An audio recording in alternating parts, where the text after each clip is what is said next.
He built a house 4 feet wide and used it to legally destroy his neighbor's life. And no one could stop it because it was completely legal. At first, it didn't look like anything important. Just a neighbor dispute, a boundary line, a complaint, something ordinary, something forgettable. But most people don't understand how these stories start. They don't begin with chaos. They begin with friction. A small disagreement that never fully resolves, a conversation that stops halfway, a silence that becomes permanent. And over time, that silence turns into strategy. Because one of the two stopped trying to fix it and started trying to win it. No threats. Less than 200 milliseconds. No illegal actions. Nothing dramatic at first. Just distance. Then paperwork. Then something more dangerous. Patience. While the other side believed it was still a normal disagreement, one person had already moved beyond emotion. He stopped reacting and started observing. And what he observed wasn't people. It was systems, zoning laws, property codes, construction regulations. Not the visible rules, but the edges of them. The places where rules stop speaking clearly. And that's where he found it. A silence inside the law. A gap so small, nobody had ever designed against it. Because nobody imagined someone would use it like this. There was no rule defining how narrow a residential building could be. Only one requirement. It had to qualify as a residence. That was it. And in legal systems, absence of limitation is not weakness. It is permission. Not written permission. Structural permission. So the strategy formed quietly, not as an attack, as compliance. And compliance is the hardest thing to stop, because nothing about it is technically wrong. At first, it looked normal.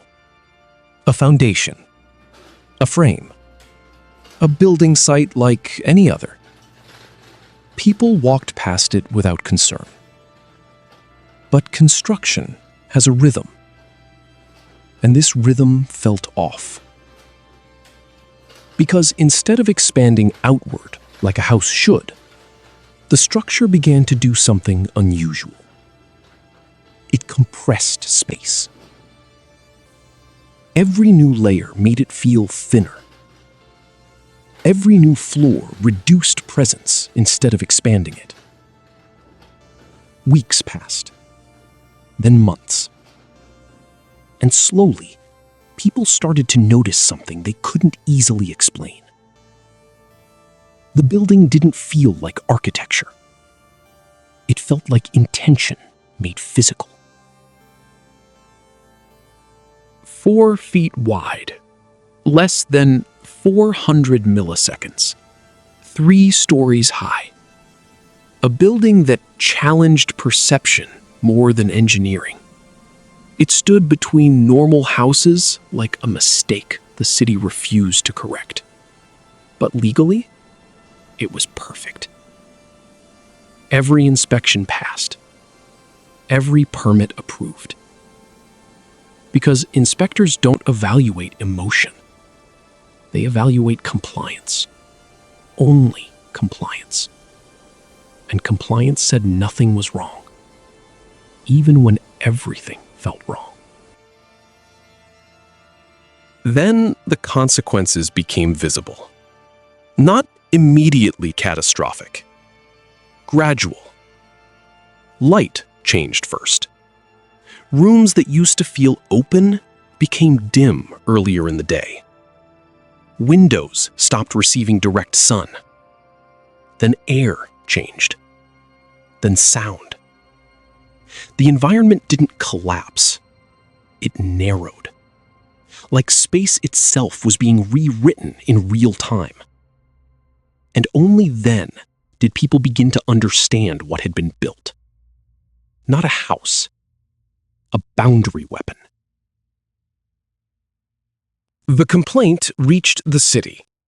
Neighbors expected intervention. Reversal. Correction. Something. But nothing happened.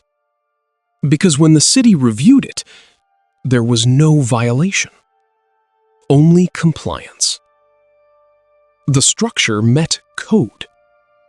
And that sentence changed everything. Because once something is declared legal, it stops being negotiable. It becomes reality. And reality, once certified, is extremely difficult to undo. Because the builder didn't break rules. He used them, which created a question the system couldn't easily answer. Does intention matter if everything is compliant? Because technically, the builder did nothing wrong. Every permit was approved. Every inspection passed. Every document came back valid. Traditionally, the answer is no. Because law is not designed to interpret emotion. It is designed to interpret structure. And structure does not carry intent, only form. So if form is legal, then outcome becomes irrelevant. Even when that outcome destroys someone's environment, property value, and sense of space. But what law doesn't measure is repetition. Because once a method is discovered, it doesn't remain isolated. It spreads. Sunlight obstruction becomes intentional design. Noise becomes leverage.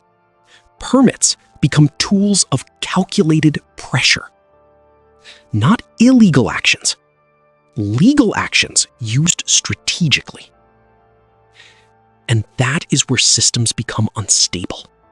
Because the rules are still being followed, but the purpose of the rules has changed. The Spite House still exists. It is now treated as architectural curiosity, a strange case study, a footnote in zoning history. But for the people who lived next to it, it wasn't history. It was lived experience. A permanent reduction of space, light, and value, caused not by accident, but by precision. And even when laws later evolved to prevent similar cases, they did not repair what had already been done.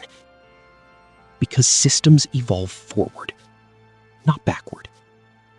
And consequences do not wait for regulation to catch up. Because in the eyes of the law, there are no accidents. Only choices. And this was one of them.